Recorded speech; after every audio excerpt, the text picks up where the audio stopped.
ਵਾਹਿਗੁਰੂ।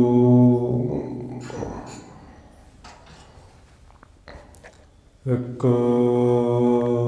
ਓੰਕਾਰ ਸਤਿਨਾਮ ਕਰਤਾ ਪੁਰਖ ਨਿਰਭਉ ਨਿਰਵੈਰ ਅਕਾਲ ਮੂਰਤ ਅਜੂਨੀ ਸੈਭੰ ਗੁਰ ਪ੍ਰਸਾਦ ਜਿਤਾ ਜੀਉ ਪਿੰਡ ਸਭ ਤੇਰਾ ਤੂੰ ਅੰਤਰਜਾਮੀ ਪੁਰਖ ਭਗਵਾਨ ਦਾਸਨ ਦਾਸ ਕੈ ਜਨ ਨਾਨਕ ਜਿਹਾ ਤੂੰ ਕਰਾਹੀਂ ਤਿਹਾ ਕਰੀ ਵਖਿਆਣ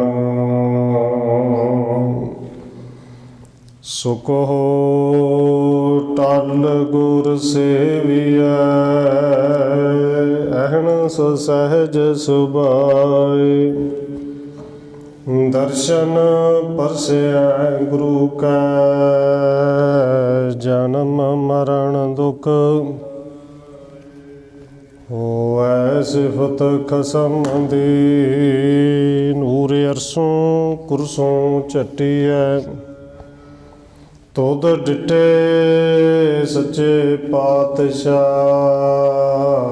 ਮਲ ਜਨਮ ਜਨਮ ਦੀ ਕੱਟੀ ਸੱਜਣ ਸੱਚਾ ਪਾਤਸ਼ਾਹ ਸਿਰ ਸ਼ਾਹਾਂ ਦੇ ਸ਼ਾਹ ਜਿਸ ਪਾਸ ਬੈਠਿਆ ਸੋਹੀਐ ਸਭਨਾ ਦਾ ਵੇਸਾ ਸੱਜਣ ਸੱਚਾ ਪਾਤਸ਼ਾਹ ਸਿਰ ਸ਼ਾਹਾਂ ਦੇ ਜਿਸ ਪਾਸ ਬੈਠਿਆ ਸੋਹੀਐ ਸਭਨਾ ਦਾ ਵੇਸਾ। ਵਾਹਿਗੁਰੂ ਸਾਹਿਬ ਜੀ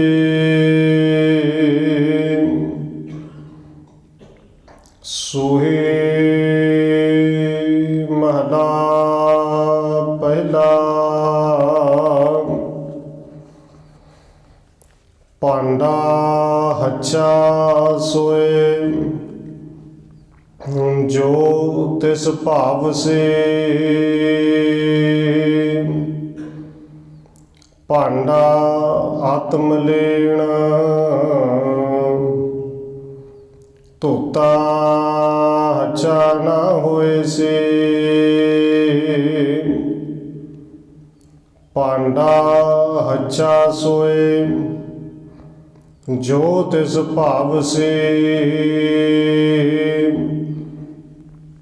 ਭਾਂਡਾ ਆਤਮ ਲੈਣਾ ਧੋਤਾ ਹੱਛਾ ਨਾ ਹੋਏ ਸੇ ਗੁਰੂ ਦੁਆਰੈ ਹੋਏ ਸੋਝੇ ਪਾਏ ਸੇ ਏਤ ਦੁਆਰੈ ਧੋਏ ਹੱਛਾ ਹੋਏ ਸੇ ਮੈਲੇ ਹੱਛੇ ਕਾ ਵਿਚਾਰ ਆਪ ਵਰਤਾਏ ਸੇ ਮਤ ਕੋ ਜਾਣੈ ਜਾਏ ਅੱਗੇ ਪਾਏ ਸੇ ਜੇ ਕਰਮ ਕਮਾਏ ਤਿਹਾ ਹੋਏ ਸੇ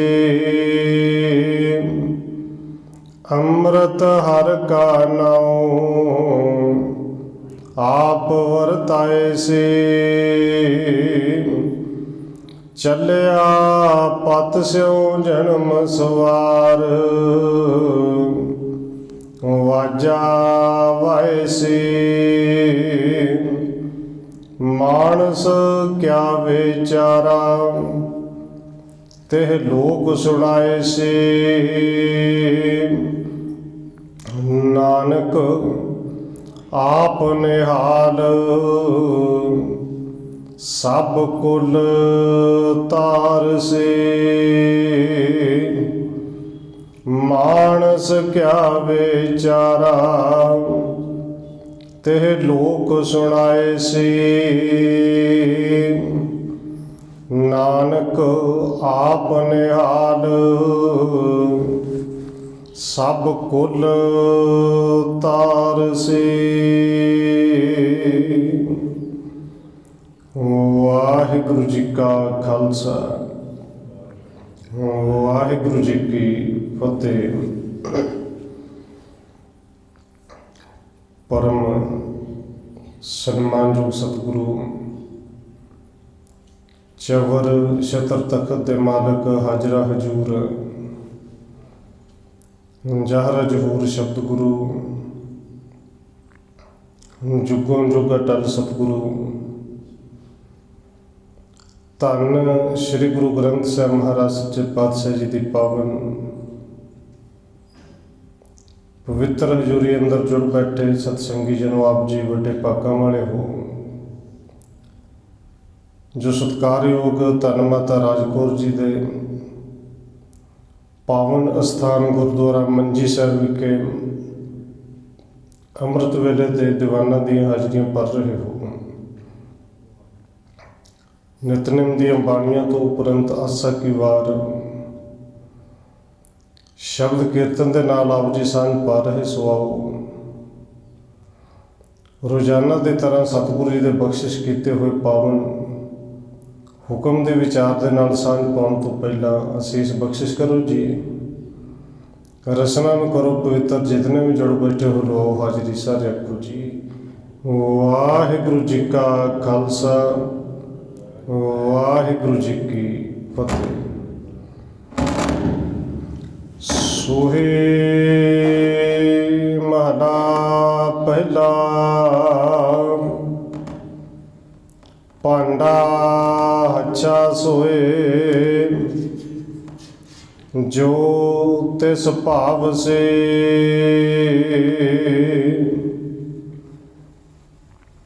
सोहे राग दे विच पहले पातशाह सतगुरु धन गुरु नानक देव महाराज जी का पावन बचन अंग नंबर 730 के उत्ते सबाईमान है। धन गुरु नानक देव सच्चे पातशाह जी ने इस पावन शब्द के राही बख्शिश की है। ये सारा शब्द एक पदे का शब्द है और इस शब्द में कोई रहाव की पंक्ति भी नहीं। और धन गुरु नानक साहब जी ने जी बख्शिश की है, ये सारा शब्द ही इको लड़ी नूं कह लिए कि इस शब्द विच पुरोया गया है। धन गुरु नानक देव सच्चे पातशाह जी ने कृपा की कि इस अंदर दे हिरदे रूपी भांडे नूं धोना किवें है ते यह धोता होया साफ किया होया भांडा जिहड़ा है किहड़े ढंग नाल धोईए ते वह धोता होया उस परिपूर्ण परमात्मा नूं पति परमेश्वर नूं चंगा लगता है। भांडा हच्छा सोए जो तिस भाव से। इत्ते भांडे का अर्थ करांगे शरीर रूपी भांडा, मन रूपी भांडा, जिन्हों हिरदा कहा जाता है, हिरदा रूपी भांडा। जिन्ना मर्जी धो लीए, जिन्ना मर्जी साफ कर लिए, अपने आप दे विच समझे कि बड़ा अच्छा है, बड़ा सोहना बना लिए। पर धन गुरु नानक देव जी अज बख्शिश करते हैं, अच्छा वही है, चंगा वही है कि जिहड़ा मेरे मालक नूं चंगा लगे उन्होंने पा जाए। हुण मालक नूं किहड़ा पाएगा, उन्होंने भांडा किहड़ा चंगा लगता है। और देखो इस भांडे नूं साफ करन लई, धोण दे लई, जिवें बाहर दे भांडिਆਂ ਲਈ साबण सर्फ वरतिया जाता है, मांज मांज के धोए जाते हैं, ਧੋਣ ਦਾ ਯਤਨ ਬੜਾ ਕੀਤਾ ਗਿਆ। ਔਰ ਆ ਜਿਹੜੀ ਪਿਛਲੇ 1.5-2 ਸਾਲ ਤੋਂ ਚੱਲੀ ਬਿਮਾਰੀ ਕੋਵਿਡ ਦੀ, ਇਹਨੇ ਧੋਣ ਨਹਾਉਣ ਨੂੰ ਜਿਹੜੀ ਹੈ ਉਹ ਬਿਲਕੁਲ ਜਿਹੜੀ ਪ੍ਰਮੁੱਖਤਾ ਦੇ ਦਿੱਤੀ ਔਰ ਸਮਝਾ ਦਿੱਤਾ ਕਿ ਧੰਨ ਗੁਰੂ ਨਾਨਕ ਦੇਵ ਸੱਚੇ ਪਾਤਸ਼ਾਹ ਜੀ ਉਹਨਾਂ ਨੇ 550 ਸਾਲ ਹੀ ਪਹਿਲੋਂ ਸੁਚੇਤ ਕੀਤਾ ਸੀ ਭਈ ਸੁਚੇਤ ਰਹਿਣਾ ਹੈ, ਸਾਫ਼ ਸਫਾਈ ਦਾ ਧਿਆਨ ਰੱਖਣਾ ਹੈ। ਇਹ ਜਿਹੜਾ ਧੋਣਾ ਹੈ, ਇੱਕ ਤੇ ਪਾਣੀ ਦੇ ਨਾਲ ਧੋਣੇ ਹੱਥ, ਇਹ ਗੱਲ ਵੱਖਰੀ ਕਿ ਗੁਰੂ ਸਾਹਿਬ ਦੇ ਉਸ ਸਿਧਾਂਤ ਨੂੰ ਅਸੀਂ ਸਮਝ ਨਹੀਂ ਸਕੇ, ਕੇਵਲ ਉਹਨੂੰ ਸੋਚ ਤੇ ਪਿੱਠ ਦੇ ਨਾਲ ਹੀ ਅਸੀਂ ਤੁਲਨਾ ਦਿੰਦੇ ਰਹੇ ਕਿ ਧੋ ਲਈਏ ਸੁੱਚਾ ਹੋ ਜਾਏਗਾ। ਔਰ ਗੁਰੂ ਸਾਹਿਬ ਜੀ ਨੇ ਸਮਝਾਇਆ ਵੀ ਹੈ, ਪਾਣੀ ਜਿਹੜਾ ਆਪ ਹੀ ਝੂਠਾ ਹੈ, ਵੀ ਉਹਨੇ ਕਿਸੇ ਨੂੰ ਸੁੱਚਾ ਕੀ ਕਰਨਾ ਹੈ। ਹਾਂ, ਹੱਥ ਪੈਰ ਨੂੰ ਕਿਤੇ ਮਿੱਟੀ ਘੱਟਾ ਲੱਗ ਜੇ, ਉਹ ਪਾਣੀ ਨਾਲ ਧੋ ਕੇ ਉੱਪਰਲਾ ਮਿੱਟੀ ਘੱਟਾ ਸਾਫ਼ ਹੋ ਸਕਦਾ ਹੈ। ਅੱਜ ਤੇ ਸਾਰੇ ਹਰ ਕਿਸੇ ਨੂੰ ਪਤਾ ਹੈ ਕਿ ਪਾਣੀ ਨਾਲ ਮਿੱਟੀ ਘੱਟਾ ਲੈ ਸਕਦਾ ਹੈ, ਪਰ ਪਾਣੀ ਨਾਲ ਲੱਗੇ ਹੋਏ ਹੱਥਾਂ ਨੂੰ ਜਿਹੜੇ ਜਰਮ ਨੇ ਉਹ ਤਾਂ ਨਹੀਂ ਲੈਣੇ। ਔਰ ਤਾਂ ਹੀ ਬਾਰ-ਬਾਰ ਬੜੀਆਂ ਐਡਾਂ ਕੀਤੀਆਂ ਗਈਆਂ, ਬੜੀ ਮਸ਼ਹੂਰੀ ਕੀਤੀ ਕਿ ਸਮਝ ਕਿਤੇ ਲੱਗ ਜੇ ਵੀ ਸਾਬਣ ਨਾਲ ਹੱਥ ਧੋਣੇ ਨੇ, ਬਾਰ-ਬਾਰ ਧੋਣੇ ਨੇ, ਜਰਮ ਨਾ ਲੱਗੇ ਰਹਿ ਜਾਣ। ਔਰ ਭਾਈ ਗੁਰਦਾਸ ਜੀ ਕਹਿੰਦੇ ਨੇ ਇਹ ਸਿਧਾਂਤ ਧੰਨ ਗੁਰੂ ਨਾਨਕ ਸਾਹਿਬ ਜੀ ਨੇ ਸਦੀਆਂ ਪਹਿਲੋਂ ਸਾਨੂੰ ਦਿੱਤਾ ਸੀ, ਜਿੱਥੇ ਕਹਿੰਦੇ ਨੇ ਨਾਮਦਾਨ ਇਸ਼ਨਾਨ ਦਰੜਾਇਆ, ਭਈ ਨਾਮ ਜਪਣਾ ਹੈ, ਦਾਨ ਦਾ ਅਰਥ ਹੈ ਕਿਰਤ ਕਰਕੇ ਉਹਦੇ ਵਿੱਚੋਂ ਦਸਵੰਧ ਵੀ ਕੱਢਣਾ ਹੈ। ਜਿਹੜਾ ਗੁਰੂ ਸਾਹਿਬ ਦਾ ਸਿਧਾਂਤ ਹੈ, ਨਾਮ ਜਪੋ ਵੰਡ ਛਕੋ। ਹੁਣ ਜਿਹੜੀ ਕਿਰਤ ਕਰਨੀ ਹੈ ਉਹਦੇ ਵਿੱਚੋਂ ਦਸਵੰਧ ਕੱਢ ਕੇ ਵੰਡ ਕੇ ਛਕਣਾ ਹੈ। ਇਸ਼ਨਾਨ ਤੋਂ ਭਾਵ ਆਪਣੇ ਆਪ ਨੂੰ ਸਾਫ਼ ਸੁਥਰਾ ਰੱਖਣਾ ਹੈ। ਉਹ ਸਾਫ਼ ਸੁਥਰੇ ਲਈ ਸ਼ਬਦ ਅਸੀਂ ਵਰਤ ਲੈ ਕੇ ਸੁੱਚਾ ਰੱਖਣਾ ਹੈ। ਔਰ ਉਹ ਸੋਚ ਪਿੱਠ ਦੇ ਵਿੱਚ ਵਹਿਮਾਂ ਦੇ ਵਿੱਚ ਇੰਨੇ ਪੈ ਗਏ ਕਿ ਸਾਫ਼ ਸਫਾਈ ਨਾਲੋਂ ਜ਼ਿਆਦਾ ਬਸ ਸੋਚ ਪਿੱਠ ਦਾ ਧਿਆਨ ਰੱਖ ਲਿਆ। ਹੁਣ ਖਿਮਾ ਕਰਨਾ, ਉਹ ਕਈ ਵਾਰੀ ਭਾਵੇਂ ਬੇਨਤੀ ਕੀਤੀ ਹੈ, ਧੰਨ ਗੁਰੂ ਗ੍ਰੰਥ ਸਾਹਿਬ ਦੀ ਸਵਾਰੀ ਕਈ ਵਾਰੀ ਜਾਂਦੀ ਹੈ, ਜਿੱਥੇ ਗੱਡੀ ਨਹੀਂ ਜਾਂਦੀ ਚਲੋ ਗਲੀਆਂ ਦੇ ਵਿੱਚ ਜਾਣਾ ਪੈਂਦਾ। ਹੋਰ ਗਲੀਆਂ ਇੰਨੀਆਂ ਗੰਦੀਆਂ ਨੇ, ਨੰਗੇ ਪੈਰੀ ਕਹਿੰਦੇ ਜਾਣਾ, ਜੁੱਤੀ ਵੀ ਨਹੀਂ ਪਾਉਣੀ। ਉਰੇ ਮਰਿਆਦਾ ਦੇ ਵਿੱਚ ਲਿਖਿਆ ਹੋਇਆ ਜੀ ਕਿ ਜਿਹਨੇ ਗੁਰੂ ਗ੍ਰੰਥ ਸਾਹਿਬ ਦੀ ਸਵਾਰੀ ਆਪਣੇ ਸਿਰ ਤੇ ਚੁੱਕਣੀ ਹੈ ਉਹ ਪੈਰਾਂ ਵਿੱਚ ਜੋੜਾ ਨਾ ਪਾਏ। ਨਾਲ ਅਗਲੀ ਪੰਕਤੀ ਵੀ ਲਿਖੀ ਹੈ ਕਿ ਜੇ ਲੋੜ ਪਵੇ ਤੇ ਪੈਰਾਂ ਵਿੱਚੋਂ ਚੱਪਲ ਜੋੜਾ ਪਾ ਸਕਦਾ ਹੈ, ਵਹਿਮ ਨਹੀਂ ਕਰਨਾ। ਇਹਦਾ ਮਤਲਬ ਬਾਕੀ ਤਾਂ ਪਾ ਸਕਦੇ ਨੇ, ਪਰ ਕਹਿੰਦੇ ਪਾਉਣਾ ਨਹੀਂ, ਨੰਗੇ ਪੈਰ ਜਾਣਾ, ਭਾਵੇਂ ਗੰਦ ਜਿੰਨਾ ਮਰਜ਼ੀ ਲੱਗ ਜਾਏ। ਫਿਰ ਅੱਗੇ ਪਾਣੀ ਦਾ ਪ੍ਰਬੰਧ ਵੀ ਨਹੀਂ ਹੁੰਦਾ ਕਿ ਜੇ ਘੱਟੋ ਘੱਟ ਖੁੱਲ੍ਹਾ ਪਾਣੀ ਦੇ ਪੈਰਾਂ 'ਤੇ ਪਾ ਦਿਓ। ਪਾਣੀ ਨਾਲ ਸਾਫ਼ ਤਾਂ ਨਹੀਂ ਹੁੰਦੇ। ਫਿਰ ਬੇਨਤੀ ਕਰਦੇ ਆ, ਜਿਹੜੇ ਥੱਲੇ ਗੰਦਗੀ ਲੱਗੀ, ਪਾਣੀ ਨਾਲ ਕਿਤੇ ਪੈਰ ਸਾਫ਼ ਹੁੰਦੇ ਨੇ। ਉਹ ਤਾਂ ਸਾਬਣ ਲਾ ਕੇ ਚੰਗੀ ਤਰ੍ਹਾਂ ਉਹਨੂੰ ਰਗੜੀਏ ਤੇ ਫਿਰ ਭਾਵੇਂ ਮਾੜੇ ਮੋਟੇ ਸਾਫ਼ ਹੋਣ, ਇੰਨੀ ਗੰਦਗੀ ਲੱਗ ਜਾਂਦੀ ਹੈ। ਔਰ ਸਾਡੇ ਵਰਗਿਆਂ ਨੇ ਤਾਬੇ 'ਤੇ ਵੀ ਬੈਠਣਾ ਹੁੰਦਾ ਹੈ। ਖੈਰ ਸਤਿਗੁਰੂ ਜੀ ਕਿਰਪਾ ਕਰਦੇ ਨੇ, ਇਹ ਸੋਚ ਰੱਖਣੀ, ਇਹ ਜਿਹੜੀ ਸਾਫ਼ ਸਫਾਈ ਰੱਖਣੀ ਤੇ ਗੁਰੂ ਸਾਹਿਬ ਨੇ ਸਾਨੂੰ ਸਿਧਾਂਤ ਸਿਖਾਇਆ ਸੀ। ਅਸੀਂ ਥਿੜਕੇ ਕੇ ਗੱਲ ਵੱਖਰੀ, ਅਸੀਂ ਸੋਚ ਪਿੱਠ ਤੱਕ ਆ ਗਏ। ਔਰ ਲੋਕਾਂ ਨੇ ਯਤਨ ਬੜਾ ਕੀਤਾ ਕਿ ਉੱਤੋਂ ਤੋਂ ਸਫਾਈ ਕਰਕੇ ਕਿ ਸ਼ਾਇਦ ਰੱਬ ਖੁਸ਼ ਹੋ ਜਾਏਗਾ। ਅੱਜ ਗੁਰੂ ਸਾਹਿਬ ਜੀ ਕਹਿੰਦੇ ਨੇ ਭਾਂਡਾ ਹੱਛਾ ਉਹ ਹੈ ਜਿਹੜਾ ਉਸ ਮਾਲਕ ਨੂੰ ਪਾਏ। ਤੇ ਹੱਛੇ ਹੋਣ ਵਾਸਤੇ ਬੰਦੇ ਨੇ ਸ਼ੁਰੂ ਤੋਂ ਲੈ ਕੇ ਯਤਨ ਕੀਤੇ, ਔਰ ਖਾਸ ਕਰਕੇ ਹਿੰਦੁਸਤਾਨ ਦੇ ਵਿੱਚ ਧਰਮ ਦੇ ਨਾਂ 'ਤੇ ਕਰਮ ਕੀਤੇ ਗਏ। ਪਾਪ ਕਰਕੇ ਫਿਰ ਕਿਤੇ ਨਾ ਕਿਤੇ ਇੱਕ ਵਹਿਮ ਭਰਮ ਹੋਰ ਪਾਇਆ ਗਿਆ ਪੁਜਾਰੀ ਵੱਲੋਂ ਕਿ ਫਲਾਣੇ ਤੀਰਥ 'ਤੇ ਆ ਕੇ ਨਹਾਜੋ, ਇੱਥੇ ਟੁੱਬੀ ਲਾਜੋ, ਨਾ ਸਾਬਣ ਲਾਉਣ ਦੀ ਲੋੜ ਹੈ, ਨਾ ਕੁਝ, ਅੰਦਰ ਦੀ ਮੈਲ ਵੀ ਧੁੱਪ ਜਾਏਗੀ, ਤੁਹਾਡੇ ਪਾਪ ਹੀ ਕੱਟੇ ਜਾਣਗੇ। ਔਰ ਧੰਨ ਗੁਰੂ ਨਾਨਕ ਦੇਵ ਸੱਚੇ ਪਾਤਸ਼ਾਹ ਨੇ ਕਿਰਪਾ ਕੀਤੀ, ਨਾਲੇ ਸਾਨੂੰ ਸਮਝਾਇਆ ਵੀ ਇਸ ਤਰ੍ਹਾਂ ਥੋੜ੍ਹੀ ਹੁੰਦਾ ਹੈ। ਪਾਪ ਅੰਦਰ ਆਤਮਾ ਕਰਕੇ, ਮਨ ਕਰਕੇ ਕੀਤੇ, ਤੇ ਜਿਹੜਾ ਤੂੰ ਨਹਾ ਕੇ ਆਇਆ ਉਹ ਤਨ ਕਰਕੇ ਟੁੱਬੀ ਲਾਈ, ਉਹ ਤਨ ਦੇ ਮੈਲ ਵੀ ਹੋ ਸਕਦਾ ਠੀਕ ਤਰ੍ਹਾਂ ਨਾ ਲੱਥੀ ਹੋਵੇ, ਤੇ ਮਨ ਦੇ ਕਿਵੇਂ ਲੈ ਜਾਏਗੀ। ਹਾਂ, ਗੁਰੂ ਸਾਹਿਬ ਜੀ ਕਹਿੰਦੇ ਨੇ ਉਹਨਾਂ ਤੀਰਥਾਂ ਤੇ ਜਿਹੜੇ ਪੁਜਾਰੀ ਵੱਲੋਂ ਦੱਸੇ ਗਏ, ਉੱਥੇ ਟੁੱਬੇ ਲਾ ਕੇ ਅੰਦਰ ਦੇ ਕੋਈ ਮੈਲ ਇੱਕ ਦਾ ਔਗਣ ਜਾਏ ਭਾਵੇਂ ਨਾ ਜਾਏ ਉਹ ਤਾਂ ਪਤਾ ਨਹੀਂ, ਪਰ ਇਹ ਗੱਲ ਪੱਕੀ ਕਿ 2 ਕੁ ਹੋਰ ਜ਼ਰੂਰ ਚੰਬੜ ਜਾਣਗੇ। ਗੁਰੂ ਸਾਹਿਬ ਦਾ ਪਾਵਨ ਬਚਨ ਹੈ, ਕਹਿੰਦੇ ਪਾਪ ਕਰੇ ਪੰਚਾਂ ਕੇ ਬਸ ਰੇ। ਬੰਦਾ ਪਾਪ ਕਰਦਾ ਕਿਉਂ ਹੈ? ਜਾਂ ਮੋਹ ਦੇ ਵਸ ਵਿੱਚ ਹੋ ਕੇ, ਜਾਂ ਕ੍ਰੋਧ ਦੇ ਵਸ ਵਿੱਚ ਹੋ ਕੇ। ਇਹ ਕਾਮ, ਕ੍ਰੋਧ, ਲੋਭ, ਮੋਹ, ਹੰਕਾਰ ਇਹਨਾਂ ਦੇ ਪੰਜਾਂ ਦੇ ਅਧੀਨ ਹੋ ਕੇ ਪਾਪ ਕਰਦਾ ਹੈ। ਕਹਿੰਦੇ ਪਾਪ ਕਰੇ ਪੰਚਾਂ ਕੇ ਬਸ ਰੇ, ਤੀਰਥ ਨਹਾਏ ਕਹੇ ਸਭ ਉਤਰੇ। ਪਾਪ ਕਰਨ ਵਾਲੇ ਨੇ ਵੀ ਆਪਣੇ ਆਪ ਨੂੰ ਸਮਝਾ ਲਿਆ ਕਿ ਤੂੰ ਨਹਾਇਆ ਹੈ, ਤੇਰੇ ਪਾਪ ਉਤਰ ਗਏ। ਔਰ ਅੱਗੇ ਬੈਠੇ ਹੋਏ ਪੁਜਾਰੀ ਨੇ ਵਹਿਮ ਪਾ ਦਿੱਤਾ ਕਿ ਅੱਜ ਤੂੰ ਇਸ਼ਨਾਨ ਕਰ ਚੱਲਿਆ, ਬੜੇ ਪਵਿੱਤਰ ਥਾਂ ਤੇ ਆਇਆ, ਤੇਰੇ ਸਾਰੇ ਪਾਪਾਂ ਤੇ ਲੈਣ ਮਾਰ ਦਿੱਤੀ।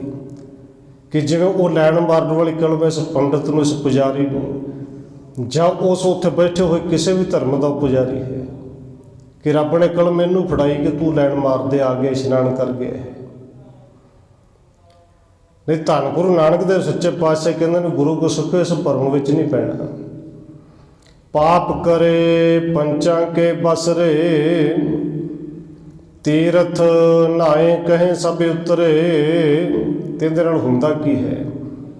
ਕਹਿੰਦੇ ਬਹੁਰ ਕਮਾਵੇ ਹੋਏ ਨਿਸੰਕ। ਉਹ ਸਗੋਂ ਬੇਫਿਕਰ ਹੋ ਕੇ ਦੁਬਾਰੇ ਫਿਰ ਕਰਦੇ ਨੇ ਪਾਪ, ਕਿ ਕੋਈ ਗੱਲ ਨਹੀਂ, ਅਗਲੇ ਸਾਲ ਫਿਰ ਜਾ ਕੇ ਨਹਾਵਾਂਗੇ, ਫਿਰ ਉਤਰ ਜਾਣੇ ਨੇ। ਇਹਦੇ ਨਾਲ ਫਲ ਕੀ ਮਿਲਦਾ ਹੈ ਜੀ?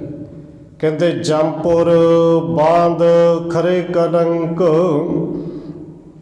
ਇਵੇਂ ਦੇ ਕਲੰਕੀ ਮਨੁੱਖ ਦੇ ਵਾਸਤੇ ਪੱਕੀ ਗੱਲ ਕਿ ਜਮਾਂ ਦੀ ਪੂਰੇ ਵਿੱਚ ਬੰਨ੍ਹ ਕੇ ਲਿਜਾਇਆ ਜਾਏਗਾ। ਔਰ ਧੰਨ ਗੁਰੂ ਨਾਨਕ ਦੇਵ ਸੱਚੇ ਪਾਤਸ਼ਾਹ ਜੀ ਨੇ ਸਾਨੂੰ ਬੜਾ ਸੁੱਖ ਦੱਸਿਆ ਵੀ, ਸਮਝਾਇਆ ਵੀ, ਰੋਜ਼ ਅਸੀਂ ਪੜ੍ਹਦੇ ਵੀ ਹਾਂ। ਧੰਨ ਗੁਰੂ ਨਾਨਕ ਦੇਵ ਸੱਚੇ ਪਾਤਸ਼ਾਹ ਕਹਿੰਦੇ ਵੀ ਤੀਰਥ ਤੇ ਇਸ਼ਨਾਨ ਕਰੇ ਤੋਂ ਬਿਨਾਂ ਗੱਲ ਵੀ ਸੱਚੀ ਹੈ ਕਿ ਅੰਦਰ ਸਾਫ਼ ਨਹੀਂ ਹੋਣਾ। ਪਰ ਤੀਰਥ ਹੈ ਕਿਹੜਾ? ਕਿ ਪਾਣੀ ਦੇ ਵਿੱਚ ਟੁੱਬੇ ਲਾ ਲੈਣਾ, ਉਹਨੂੰ ਹੀ ਤੀਰਥ ਕਿਹਾ ਗਿਆ। ਔਰ ਦੇਖੋ, ਉਸ ਸਰੋਵਰ ਦੇ ਜਲ ਨੂੰ ਜੇ ਕੋਈ ਪਾਣੀ ਕਹਿ ਦੇਵੇ ਤਾਂ ਬੜਾ ਹੰਗਾਮਾ ਕੀਤਾ ਜਾਂਦਾ ਹੈ ਕਿ ਲੋ ਜੀ ਨੇ ਜਲ ਨੂੰ ਪਾਣੀ ਕਹਿ ਦਿੱਤਾ। ਪਰ ਕਦੇ ਕੋਸ਼ ਦੇ ਅਰਥ ਪੜ੍ਹ ਕੇ ਦੇਖੋ ਨਾ ਜੀ। ਪਾਣੀ ਦਾ ਅਰਥ ਜਲ, ਜਲ ਦਾ ਅਰਥ ਪਾਣੀ। ਸਤਿਗੁਰੂ ਜੀ ਕਹਿੰਦੇ ਨੇ ਭਾਈ ਨਹਾਉਣਾ ਚਾਹੀਦਾ ਹੈ, ਪਰ ਕਿਹੜੇ ਤੀਰਥ ਤੇ? ਧੰਨ ਗੁਰੂ ਨਾਨਕ ਸਾਹਿਬ ਜੀ ਕਹਿੰਦੇ ਭਾਈ ਮੈਂ ਵੀ ਚੱਲਿਆ, ਤੁਸੀਂ ਵੀ ਆ ਜਾਓ, ਰੋਜ਼ ਹੀ ਨਹਾਇਆ ਕਰੋ। ਤੀਰਥ ਨਹਾਵਣ ਜਾਉ, ਜਾਉ ਮੈਂ ਚੱਲਿਆ, ਜਾਂ ਮੈਂ ਜਾਂਦਾ। ਤੀਰਥ ਨਹਾਵਣ ਜਾਉ, ਤੀਰਥ ਨਾਮ ਹੈ। ਪਰ ਤੀਰਥ ਕੋਈ ਸਰੋਵਰ ਨਹੀਂ, ਕੋਈ ਪਾਣੀ ਨਹੀਂ, ਇਹ ਤੀਰਥ ਗੁਰੂ ਦਾ ਨਾਮ ਹੀ ਹੈ। ਨਾਮ ਦੇ ਵਿੱਚ ਇਸ਼ਨਾਨ ਕਰੋ। ਕਹਿੰਦੇ ਸ਼ਬਦ ਗੁਰੂ ਕੇ ਸ਼ਬਦ ਦੇ ਵਿਚਾਰ ਕਰੋ, ਇਹ ਤੀਰਥ ਹੈ। ਤੀਰਥ ਨਹਾਵਣ ਜਾਉ, ਤੀਰਥ ਨਾਮ ਹੈ। ਤੀਰਥ ਸ਼ਬਦ ਵਿਚਾਰ। ਦੇਖੋ ਹੁਣ ਕੋਈ ਇੱਥੇ ਸ਼ੱਕ ਰਹਿ ਗਿਆ? ਸ਼ਬਦ ਦੇ ਵਿਚਾਰ ਹੀ ਅਸਲ ਵਿੱਚ ਤੀਰਥ ਹੈ। ਔਰ ਅੰਦਰ ਦੇ ਮੈਲ ਇਹਦੇ ਤੋਂ ਬਿਨਾਂ ਧੋਤੀ ਨਹੀਂ ਜਾਣੀ। ਤੇ ਧੋਤਾ ਹੋਇਆ ਭਾਂਡਾ ਤੁਹਾਨੂੰ ਉਹ ਹੀ ਚੰਗਾ ਲੱਗਣਾ ਜਿਹੜਾ ਉਹਨੂੰ ਚੰਗਾ, ਉਹਨੂੰ ਪਾ ਗਿਆ। ਫਿਰ ਭਾਂਡਾ ਉਹ ਹੀ ਚੰਗਾ ਹੈ ਨਾ। ਸਤਿਗੁਰੂ ਕਹਿੰਦੇ ਨੇ ਤੀਰਥ ਸ਼ਬਦ ਵਿਚਾਰ, ਅੰਤਰ ਗਿਆਨ ਹੈ। ਹੁਣ ਅੰਤਰ ਗਿਆਨ ਹੈ, ਜਿਹਦੇ ਕੋਲ ਗਿਆਨ ਆ ਜਾਏ। ਗਿਆਨ ਤੇ ਕਿਤਾਬਾਂ ਪੜ੍ਹ ਕੇ ਵੀ ਆ ਜਾਂਦਾ ਹੈ। ਔਰ ਇੱਕ ਤੋਂ ਇੱਕ ਵੱਡੇ ਵੱਡੇ ਵਿਦਵਾਨ ਪਏ ਨੇ, ਬੜਾ ਗਿਆਨ ਹੋਵੇਗਾ ਕਿ ਜਿਨ੍ਹਾਂ ਨੂੰ ਧਰਮ ਦੀਆਂ ਕਿਤਾਬਾਂ, ਗ੍ਰੰਥ, ਪੁਸਤਕਾਂ ਪੜ੍ਹ ਕੇ ਗਿਆਨ ਬਹੁਤ ਜ਼ਿਆਦਾ ਹੋ ਜਾਏ ਕਿ ਉਹ ਭਾਂਡਾ ਸੁੱਚਾ ਹੋ ਜਾਂਦਾ ਹੈ। ਸਤਿਗੁਰੂ ਜੀ ਕਹਿੰਦੇ ਬਿਲਕੁਲ ਨਹੀਂ। ਭਾਂਡਾ ਅਸਲ ਵਿੱਚ ਅੱਛਾ ਹੋ ਜਾਂਦਾ ਉਹ ਜਿਹਦੇ ਕੋਲ ਗਿਆਨ ਬਹੁਤ ਆ ਜਾਏ। ਗਿਆਨ ਤੇ ਜ਼ਰੂਰੀ ਹੈ, ਪਰ ਇਕੱਲੇ ਗਿਆਨ ਦੇ ਨਾਲ ਭਾਂਡਾ ਸਾਫ਼ ਹੋ ਜਾਏਗਾ? ਹੱਛਾ ਹੋ ਜਾਏਗਾ। ਗੁਰੂ ਸਾਹਿਬ ਜੀ ਕਹਿੰਦੇ ਨੇ ਭਾਂਡਾ ਹੱਛਾ ਸੋਏ ਜੋ ਤਿਸ ਭਾਵ ਸੇ। ਹੁਣ ਭਾਂਡਾ ਹੱਛਾ ਹੋਏਗਾ ਤੇ ਤਾਂ ਉਹ ਜਿਹੜਾ ਉਹਨੂੰ ਪਾ ਜਾਏ। ਸਤਿਗੁਰੂ ਜੀ ਨੇ ਇੱਕ ਪਾਵਨ ਬਚਨ ਕਿਹਾ ਹੈ, ਇਹ ਭਾਂਡਾ ਫਿਰ ਹੱਛਾ ਹੋਏਗਾ ਕਿਵੇਂ? ਕਹਿੰਦੇ ਉਸ ਪਰਿਪੂਰਨ ਪਰਮਾਤਮਾ ਦੇ ਗੁਣਾਂ ਨੂੰ ਗਾ ਗਾ ਕੇ ਜਿਹੜਾ ਪਰਮਾਤਮਾ ਵਰਗਾ ਹੀ ਹੋ ਜਾਏ, ਜਿਹਨੂੰ ਗੁਰੂ ਸਾਹਿਬ ਜੀ ਕਹਿੰਦੇ ਨੇ ਗੁਣ ਕਹਿ ਗੁਣੀ ਸਮਾਵਣਿਆ, ਗੁਣਾਂ ਦੇ ਵਿੱਚ ਹੀ ਸਮਾ ਜਾਏ। ਹੁਣ ਦੇਖੋ ਸੌਖੀ ਜਿਹੀ ਗੱਲ ਹੈ ਕਿ ਗੁਣ ਗਾਉਣੇ ਕੀ ਨੇ, ਸਿਮਰਨ ਹੈ ਕੀ? ਆਪਣੇ ਘਰ ਪਰਿਵਾਰ ਦੇ ਵਿੱਚ ਕੋਈ ਬੰਦਾ, ਕੋਈ ਬੀਬੀ, ਕਿਸੇ ਦੇ ਵਿੱਚ ਬਹੁਤ ਜ਼ਿਆਦਾ ਗੁਣ ਨੇ ਤੇ ਹਰ ਘਰ ਵਿੱਚ ਕਿਸੇ ਦੇ ਵਿੱਚ ਬਹੁਤ ਸਾਰੇ ਔਗੁਣ ਵੀ ਨੇ।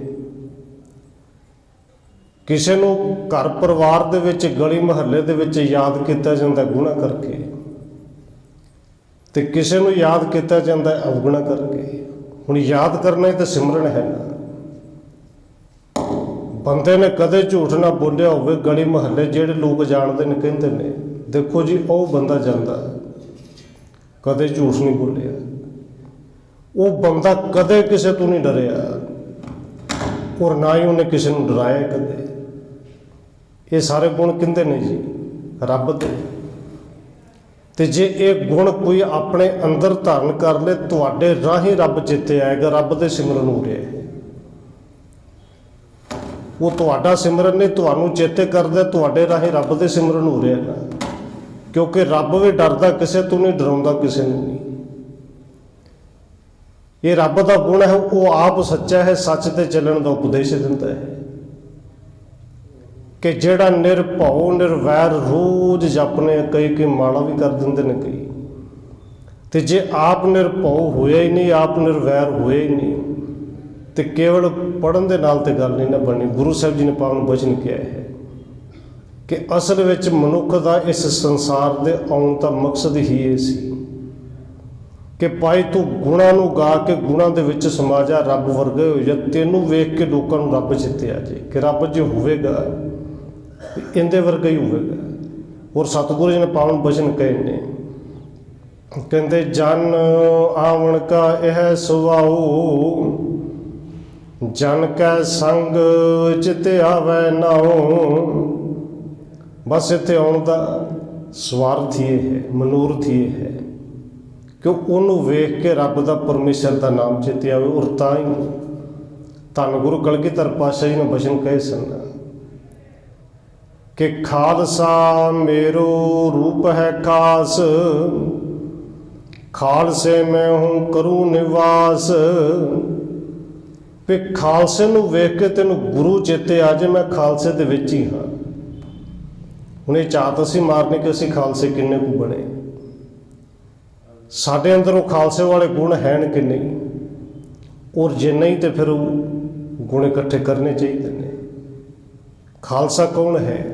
ਔਰ ਗੁਰੂ ਸਾਹਿਬ ਜੀ ਨੇ ਕਿਰਪਾ ਕਰਕੇ ਕਿਹਾ ਵੀ ਸੀ, ਜਬ ਲਗ ਖਾਲਸਾ ਰਹੇ ਨਿਆਰੋ, ਤਬ ਲਗ ਤੇਜ ਦਿਓ ਮੈਂ ਸਾਰੂ। ਅੱਜ ਉਸ ਧੰਨ ਗੁਰੂ ਕਲਗੀਧਰ ਪਾਤਸ਼ਾਹ ਜੀ ਦਾ ਜੋਤੀ ਜੋਤ ਸਮਾਉਣ ਦਾ ਦਿਹਾੜਾ ਵੀ ਹੈ। ਔਰ ਸਾਡੇ ਤੇ ਇੰਨੀਆਂ ਬਖਸ਼ਿਸ਼ਾਂ ਕਰਕੇ ਗਏ ਕਿ ਆਪਣਾ ਖਾਸ ਰੂਪ ਹੀ ਸਾਨੂੰ ਕਿਹਾ। ਔਰ ਨਾਲ ਇਹ ਕਿਹਾ ਵੀ ਜਦੋਂ ਤੱਕ ਵਿਪਰਣ ਦੇ ਰੇਤ ਤੋਂ ਨਿਆਰਾ ਰਹੇਗਾ, ਮੇਰਾ ਸਾਰਾ ਤੇਜ, ਸਾਰਾ ਪ੍ਰਤਾਪ ਇਹਨਾਂ ਦੇ ਵਿੱਚ ਰਹੇਗਾ। ਇਹਨਾਂ ਨੂੰ ਵੇਖ ਕੇ ਗੁਰੂ ਚੇਤੇ ਆਏਗਾ। ਕਹਿੰਦੇ ਜਬ ਲਗ ਖਾਲਸਾ ਰਹੇ ਨਿਆਰੋ, ਤਬ ਲਗ ਤੇਜ ਦਿਓ ਮੈਂ ਸਾਰੋ। ਪਰ ਨਾਲ ਅਗਲੇ ਬਚਨੇ ਵੀ ਗਏ, ਜਬ ਇਹ ਗਏ ਵਿਪਰਣ ਕੀ ਰੀਤ। ਹੁਣ ਵਿਪਰਣ ਦੀ ਰੀਤ ਕੀ ਹੈ ਜੀ? ਬ੍ਰਾਹਮਣਵਾਦ। ਤੇ ਅਸੀਂ ਬ੍ਰਾਹਮਣਵਾਦ ਤੋਂ ਕਿਤੇ ਖਹਿੜਾ ਛਡਾ ਸਕੇ ਹਾਂ ਜੀ? ਕਿਉਂਕਿ ਜਿਹੜੇ ਕਰਮ ਅਸੀਂ ਕਰਨ ਦੇ ਵਿੱਚ ਕੋਈ ਲੌਜਿਕ ਨਹੀਂ ਹੁੰਦਾ, ਕੋਈ ਮਤਲਬ ਨਹੀਂ ਬਣਦਾ, ਪਰ ਵੇਖੋ ਵੇਖੀ ਕਰੀ ਜਾ ਰਹੇ ਹੋ। ਔਰ ਇਹ ਬ੍ਰਾਹਮਣਵਾਦ ਦੀ ਹੈਖਿਮਾ ਕਰਨਾ, ਭਾਵੇਂ ਇਹਨੂੰ ਸਤਿਕਾਰ ਦਾ ਨਾਂ ਦੇ ਦਈਏ, ਪਰ ਕਦੇ ਵਿਚਾਰ ਕਰਕੇ ਤਾਂ ਦੇਖੋ ਨਾ ਭਾਈ, ਗੁਰੂ ਗ੍ਰੰਥ ਸਾਹਿਬ ਦੀ ਸਵਾਰੀ ਜਾਂਦੀ ਹੈ, ਅੱਗੇ ਇੱਕ ਗਲਾਸ ਦੇ ਵਿੱਚ ਪਾਣੀ, ਇੱਕ ਇੱਕ ਤੁਮਕਾ ਸੁੱਟਣਾ। ਕਿਉਂ ਜੀ? ਕਹਿੰਦੇ ਜਿੱਥੋਂ ਲੱਗਣਾ ਉਹ ਗਲੀ ਪਵਿੱਤਰ ਹੋ ਜਾਏਗੀ। ਉਹ ਪਾਣੀ ਦੇ ਇੱਕ ਤੁਪਕੇ ਨਾਲ ਜਿਹੜੀ ਗੰਦਗੀ ਪਈ ਕਿਤੇ ਸਾਫ਼ ਹੋਏਗੀ, ਕਿਉਂਕਿ ਬ੍ਰਾਹਮਣਵਾਦ ਦੀ ਰੇਤ ਅਸੀਂ ਫੜਦੇ ਹੀ ਨਾ, ਛੱਡੀ ਨਹੀਂ। ਹਾਂ, ਨਗਰ ਕੀਰਤਨਾਂ ਦੇ ਵਿੱਚ ਅੱਗੇ ਅੱਗੇ ਛਿੜਕਾਅ ਨਹੀਂ ਹੁੰਦਾ, ਕੇਵਲ ਪੂਰੀ ਸੜਕ ਧੋਤੀ ਜਾਂਦੀ ਹੈ, ਝਾੜੂ ਵੱਜੇ ਜਾਂਦੇ ਨੇ, ਉਹ ਤਾਂ ਗੱਲ ਕਿਤੇ ਸਮਝ ਵੀ ਆਉਂਦੀ ਹੈ ਕਿ ਚਲੋ ਅੱਗੇ ਸਫਾਈ ਹੋ ਰਹੀ ਹੈ। ਪਰ ਇੰਨਾ ਬ੍ਰਾਹਮਣਵਾਦ ਵੀ ਕੜਾਹ ਪ੍ਰਸ਼ਾਦ ਦੀ ਦੇਗ ਲੈ ਕੇ ਜਾਣੀ, ਭਾਵੇਂ ਇਕੱਲੇ ਬੰਦੇ ਨੇ ਚੁੱਕੀ, ਇੱਕ ਹੱਥ 'ਚ ਦੇਗ ਫੜੋ, ਇੱਕ 'ਚ ਪਾਣੀ ਫੜੋ, ਪਾਣੀ ਦਾ ਤੁਪਕਾ ਜ਼ਰੂਰ ਸੁੱਟਣਾ ਕਹਿੰਦੇ। ਕਿਉਂ ਜੀ? ਇਹ ਬ੍ਰਾਹਮਣਵਾਦ ਨਹੀਂ, ਇਹ ਰੀਤ ਜਿਹੜੀ ਬਣਾ ਲਈ ਮਰਿਆਦਾ, ਉਹ ਜਿਹੜੀ ਸਾਨੂੰ ਲੱਗਦਾ ਕਿ ਇਹ ਲੋਕ ਕਰਦੇ ਨੇ, ਬਸ ਇਹ ਮਰਿਆਦਾ ਬਣ ਗਈ। ਸਤਿਗੁਰੂ ਜੀ ਕਿਰਪਾ ਕਰਦੇ ਨੇ, ਇਹ ਵਿਪਰਨ ਦੀ ਰੀਤ ਨਹੀਂ ਜਾਣਾ ਭਾਈ। ਜੇ ਵਿਪਰਨ ਦੀ ਰੀਤ ਜਾਓਗੇ ਤੇ ਫਿਰ ਮਤਾ ਆਪਣੇ ਆਪ ਨੂੰ ਸਿੱਖ ਕਹਿ ਕੇ ਭਰੋਸਾ ਕਰਿਓ ਕਿ ਗੁਰੂ ਬਾਂਹ ਫੜੇਗਾ। ਕਹਿੰਦੇ ਜਬ ਇਹ ਗਏ ਵਿਪਰਨ ਕੇ ਰੇਤ, ਮੈਂ ਨਾ ਕਰੂੰ ਇਨਕੇ ਪ੍ਰਤੀਤ। ਔਰ ਦੇਖੋ ਗੁਰੂ ਗ੍ਰੰਥ ਸਾਹਿਬ ਜੀ ਨੇ ਕਿਰਪਾ ਕੀਤੀ, ਵਿਪਰਨ ਦੀ ਰੇਤ ਖਿਮਾ ਕਰਨੀ ਸੀ, ਚੱਲ ਪਿਆ, ਔਰ ਬੜੇ ਸਮੇਂ ਤੋਂ ਚਲਾ ਦਿੱਤਾ ਗਿਆ।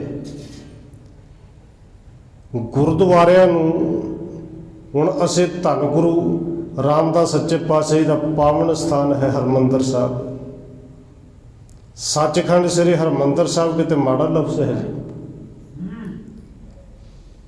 ਪਰ ਗੋਲਡਨ ਟੈਂਪਲ ਕਹਿ ਕੇ ਪਤਾ ਨਹੀਂ ਕਿਹੜੇ ਸੀ, ਗੁਰੂ ਸਾਹਿਬ ਦੀ ਵੱਖਰੀ ਵਡਿਆਈ ਕਿਤੇ ਕਰ ਦਿੱਤੀ। ਇਹ ਗੋਲਡਨ, ਇਹ ਸੋਨਾ ਧੰਨ ਗੁਰੂ ਰਾਮਦਾਸ ਜੀ ਨੇ ਤੇ ਨਹੀਂ ਸੀ ਲਾਇਆ ਜੀ, 10ਵੇਂ ਪਾਤਸ਼ਾਹ ਤੱਕ ਤੇ ਨਹੀਂ ਸੀ ਲੱਗਿਆ ਜੀ। ਇਹ ਸੋਨਾ ਤੱਕ ਚਲੋ ਇੱਕ ਰਾਜੇ ਨੇ ਜਿਹੜਾ ਆਪਣੇ ਆਪ ਨੂੰ ਗੁਰੂ ਦਾ ਸਿੱਖ ਖਵਾਉਂਦਾ ਹੈ, ਉਹਦੇ ਭਾਵਨਾ ਨੇ ਸੋਨਾ ਲਾ ਦਿੱਤਾ। ਪਰ ਅਸੀਂ ਨਾ ਹੀ ਉਹਦਾ ਮੰਦਰ ਹੀ ਕਹਿਣ ਲੱਗ ਗਏ, ਸੋਨੇ ਦਾ ਮੰਦਰ ਹੈ। ਔਰ ਗੁਰੂ ਘਰ ਦੇ ਵਿੱਚ ਇਹ ਜਿਹੜੀ ਅਸੀਂ ਪ੍ਰਥਾ ਚਲਾ ਦਿੱਤੀ ਨਾ, ਪੁਜਾਰੀਵਾਦ ਵਾਲੀ, ਪੂਜਾ ਵਾਲੀ ਤੇ ਹੈ ਹੀ ਨਹੀਂ ਸੀ। ਇੱਥੇ ਤੇ ਗੁਰੂ ਦੇ ਸਿਧਾਂਤ ਨੂੰ ਸਿੱਖਣਾ ਸੀ, ਉਹਨੂੰ ਅਪਣਾਉਣਾ ਸੀ। ਸਤਿਗੁਰੂ ਜੀ ਕਿਰਪਾ ਕਰਦੇ ਨੇ, ਭਾਂਡਾ ਅੱਛਾ ਉਹ ਹੈ ਜਿਹੜਾ ਗੁਰੂ ਨੂੰ ਪਾਏਗਾ, ਤੇ ਗੁਰੂ ਨੂੰ ਪਾਏਗਾ ਕਿਹੜਾ ਜੀ? ਹੁਣ ਸੌਖੀ ਜਿਹੀ ਗੱਲ ਹੈ, ਬਾਪੂ ਉਹਦੇ ਬੱਚੇ 4 ਹੋਣ, ਚਾਰਾਂ ਦੇ ਵਿੱਚੋਂ ਚਲੋ ਚਾਰੇ ਕਈ ਜਾਣ ਕੇ ਇਸ ਬਾਪੂ ਦਾ ਸਤਿਕਾਰ ਬੜਾ ਕਰਨੇ, ਮੱਥਾ ਵੀ ਟੇਕੀ ਜਾਣ, ਤੇ ਬਾਪੂ ਉਹਨਾਂ ਨੂੰ ਕੋਈ ਕੰਮ ਕਵੇ, ਕਿਸੇ ਵੀ ਗੱਲ ਤੋਂ ਰੋਕੇ ਕੋਈ ਨਾ, ਕਰਨ ਆਪਣੀ ਮਰਜ਼ੀ। ਜੇ ਬਾਪੂ ਕਵੇ ਕਿ ਸ਼ਾਮੀ ਪਈ ਕਿਸੇ ਹਨੇਰੇ ਪੇ ਬਾਹਰ ਨਹੀਂ ਜਾਣਾ, ਘਰੇ ਹੋਣੇ ਚਾਹੀਦੇ, ਜੇ ਨਹੀਂ ਕੰਮ ਤੇ ਬਾਹਰ ਨਹੀਂ ਨਿਕਲਣਾ। ਬਾਪੂ ਤੋਂ ਕਿ ਬਿਲਕੁਲ ਨਾ ਭਾਵੇਂ ਬੋਲੇ ਕਹਦੇ 7 ਵਜੇ ਨਾ, ਪਰ ਰਾਤ ਨੂੰ ਆਉਣਾ 12 ਵਜੇ। ਜਿਹੜੇ ਕੰਮ ਤੋਂ ਰੁਕਣਾ ਮੁੜਨਾ ਹੀ ਨਹੀਂ। ਤੇ ਇੱਕ ਉਹ ਹੈ ਜਿਹਨੇ ਬਾਪੂ ਦੇ ਬਚਨਾਂ ਨੂੰ ਕੇਵਲ 7 ਬਚਨ ਕਿਹਾ ਹੀ ਨਹੀਂ, ਬੰਨਿਆ ਵੀ ਹੈ। ਹੁਣ ਬਾਪੂ ਨੂੰ ਕਿਹੜਾ ਪਾਏਗਾ ਜੀ? ਉਹ ਭਾਵੇਂ ਹੋ ਸਕਦਾ ਪੈਰੇ ਹੱਥ ਲਾਉਣਾ ਭੁੱਲ ਜੇ, ਪਰ ਬਾਪੂ ਦੀ ਗੱਲ ਕਦੇ ਨਾ ਭੁੱਲੇ, ਤੇ ਬਾਪੂ ਨੂੰ ਚੰਗਾ ਕਿਹੜਾ ਲੱਗੇਗਾ ਜੀ? ਜਿਹੜਾ ਪੈਰਾਂ ਨੂੰ ਹੱਥ ਲਾਉਂਦਾ ਤੇ ਬੜਾ ਮਿੱਠਾ ਬੋਲਦਾ ਪਰ ਕਹਿਣਾ ਕੋਈ ਨਹੀਂ ਮੰਨਦਾ, ਉਹ ਚੰਗਾ ਲੱਗੇਗਾ? ਕਿ ਜਾਂ ਜਿਹਨੇ ਕਹਿਣਾ ਕਦੇ ਮੋੜਿਆ ਹੀ ਨਹੀਂ, ਉਹ ਚੰਗਾ ਲੱਗੇਗਾ? ਹੁਣ ਸਤਿਗੁਰੂ ਜੀ ਕਿਰਪਾ ਕਰਦੇ ਨੇ, ਭਾਂਡਾ ਅੱਛਾ ਤੇ ਉਹ ਹੈ ਚੰਗਾ, ਤੇ ਉਹ ਜਿਹੜਾ ਮੇਰਾ ਮਾਲਕ ਨੂੰ ਭਾਜੇ, ਤੇ ਮਾਲਕ ਨੂੰ ਉਹ ਪਾਏਗਾ ਜਿਹਨੇ ਬਚਨ ਮੰਨੇ ਨੇ। ਇੱਥੇ ਤੇ ਗੱਲ ਮੰਨਣ ਦੀ ਸੀ। ਹੁਣ ਸਤਿਗੁਰੂ ਜੀ ਨਾਲ ਹੀ ਅਗਲੀ ਕਿਰਪਾ ਕਰਦੇ ਨੇ ਕਿ ਬਾਹਰੋਂ ਧੋ ਕੇ, ਬਾਹਰੋਂ ਨਹਾ ਕੇ, ਟੁੱਬੀਆਂ ਲਾ ਕੇ ਮਤਾ ਸਮਝੀ ਕਿ ਇਹ ਤਨ ਰੂਪੀ ਤੇ ਮਨ ਰੂਪੀ ਭਾਂਡਾ ਕਿਤੇ ਅੱਛਾ ਹੋ ਜਾਏਗਾ। ਪਾਏਗਾ ਤਾਂ ਹੀ, ਜੇ ਅੱਛਾ ਹੋਵੇਗਾ ਤੇ ਉਹਨੂੰ ਵੀ ਪਾਏਗਾ, ਉਹਨੂੰ ਵੀ ਚੰਗਾ ਲੱਗੇਗਾ। ਕਹਿੰਦੇ ਭਾਂਡਾ ਆਤਮ ਲੈਣ, ਧੋਤਾ ਅੱਛਾ ਨਾ ਹੋਏ ਸੀ। ਤੇ ਭਾਂਡੇ ਦਾ ਤਾਂ ਪਹਿਲੋਂ ਕਰ ਸਕੇ ਸਰੀਰ ਰੂਪੀ ਭਾਂਡਾ, ਹਿਰਦਾ ਰੂਪੀ। ਸਰੀਰ ਨੂੰ ਸਾਫ਼ ਰੱਖਣਾ ਜ਼ਰੂਰੀ ਹੈ,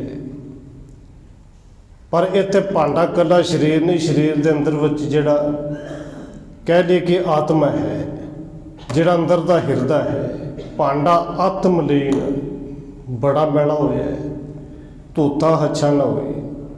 ਇਹ ਕੇਵਲ ਥੋੜ੍ਹਾ ਜਿਹਾ ਪਾਣੀ ਪਾ ਕੇ ਧੋਣ ਨਾਲ ਅੱਛਾ ਨਹੀਂ ਹੋਣਾ। ਔਰ ਮੈਲਾ ਹੀ ਇੰਨਾ ਹੋਇਆ, ਗੁਰੂ ਸਾਹਿਬ ਜੀ ਤਾਂ ਇੱਥੋਂ ਤੱਕ ਬਚਨ ਕਰਦੇ ਨੇ, ਜਨਮ ਜਨਮ ਕੇ ਇਸ ਮਨ ਕੋ ਮਲ ਲਾਗੇ, ਕਾਲਾ ਹੋਆ ਸ਼ਿਆ, ਕਾਲਾ ਸੁਆਹੀ ਹੋਇਆ ਪਿਆ ਇੰਨੀ ਮੈਲ। ਤੇ ਗੁਰੂ ਸਾਹਿਬ ਜੀ ਕਹਿੰਦੇ ਧੋ ਕੇ ਤੇ ਨਹੀਂ ਲੈਣੀ, ਧੋ ਕੇ ਅੱਛੀ ਨਹੀਂ ਹੋਣੀ। ਔਰ ਸਤਿਗੁਰੂ ਜੀ ਕਿਰਪਾ ਕਰੋ, ਫਿਰ ਹੋਵੇਗੀ ਕਿਵੇਂ? ਗੁਰੂ ਸਾਹਿਬ ਜੀ ਨੇ ਸਾਨੂੰ ਰੋਜ਼ ਹੀ ਸਮਝਾਇਆ, ਜਪਜੀ ਸਾਹਿਬ ਵਿੱਚ ਪੜ੍ਹਦੇ ਰੋਜ਼ ਹੀ ਹੈ। ਸਤਿਗੁਰੂ ਜੀ ਕਹਿੰਦੇ ਨੇ ਭਰੀ ਹੈ ਹੱਥ ਪੈਰ ਤਨ ਦੇਹ, ਪਾਣੀ ਧੋਤਾ ਉਤਰ ਸਕੇ। ਪਾਣੀ ਦੀ ਆਪਣੀ ਬੜੀ ਥਾਂ ਹੈ। ਹੱਥਾਂ ਪੈਰਾਂ ਨੂੰ ਕਿਤੇ ਮਾੜੀ ਮੋਟੀ ਇਹ ਮਿੱਟੀ ਲੱਗ ਜੇ, ਉਹ ਪਾਣੀ ਨਾਲ ਧੋ ਕੇ ਸਾਫ਼ ਹੋ ਸਕਦੀ ਹੈ। ਫਿਰ ਬੇਨਤੀ ਕਰਦੇ ਪਰ ਉਹਦੇ ਨਾਲ ਜਰਮ ਸਾਫ਼ ਨਹੀਂ ਹੋਣੇ, ਜਰਮ ਨਹੀਂ ਮਰਨੇ ਜਦੋਂ ਤੱਕ ਸਾਬਣ ਨਾ ਲੱਗੇ ਜਾਏ। ਹਾਂ, ਸਤਿਗੁਰੂ ਜੀ ਕਹਿੰਦੇ ਨੇ ਮਾੜੀ ਮੋਟੀ ਮਿੱਟੀ ਕੱਟਾ ਧੂੜ ਉੱਡ ਕੇ ਪੈ ਜੇ, ਪਾਣੀ ਨਾਲ ਧੋ ਕੇ ਉਹ ਤੇ ਸਾਫ਼ ਹੋ ਸਕਦੀ ਹੈ। ਪਰ ਭਾਂਡਾ ਅੱਤ ਮਲੀਨ, ਧੋਤਾ ਅੱਛਾ ਨਾ ਹੋਇਆ, ਅੱਤ ਦਾ ਮੈਲਾ ਹੋ ਜਾਓ ਤੇ ਪਾਣੀ ਨਾਲ ਧੋ ਕੇ ਅੱਛਾ ਨਹੀਂ ਨਾ ਹੋਣਾ।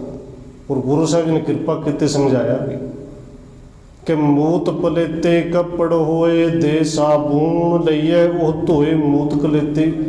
ਕੱਪੜ ਤੋਂ ਭਾਵ ਹੈ ਕਿ ਇਹ ਤਨ ਇੰਨਾ ਕੋ ਮੈਲਾ ਹੋ ਜੇ, ਮੂਤ ਪਲਿਤ ਲੱਗ ਜੇ ਜਾਂ ਕੱਪੜਿਆਂ ਨੂੰ ਲੱਗ ਜੇ, ਤੇ ਫਿਰ ਵੀ ਇਕੱਲੇ ਪਾਣੀ ਨੇ ਗੱਲ ਨਹੀਂ ਬਣਨੀ, ਸਾਬਣ ਵੀ ਲਾਉਣਾ ਪਏਗਾ, ਉਹਨੂੰ ਚੰਗੀ ਤਰ੍ਹਾਂ ਧੋਣਾ ਪਏਗਾ, ਸਾਬਣ ਲਾ ਕੇ ਮਲਣਾ ਪਏਗਾ। ਹੋ ਸਕਦਾ ਹੈ ਫਿਰ ਮੈਲ ਉਤਰ ਜੇ, ਪਰ ਇਹ ਤੇ ਸਰੀਰ ਦੇ ਉੱਤਰ ਦੀ ਮੈਲ ਹੈ, ਕੱਪੜਿਆਂ ਦੀ ਮੈਲ ਹੈ, ਸਾਬਣ ਨਾਲ ਧੋ ਕੇ ਲੈ ਜਾਏਗੀ।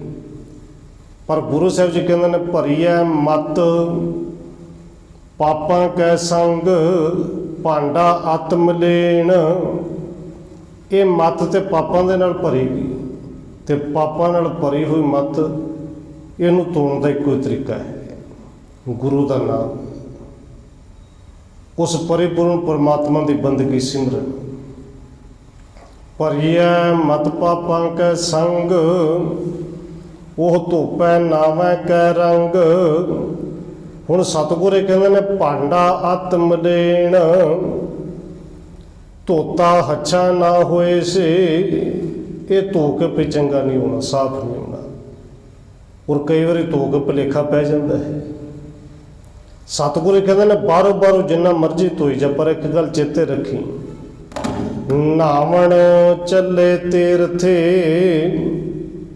ਮਨ ਖੋਟੇ ਤਨ ਚੋਰ।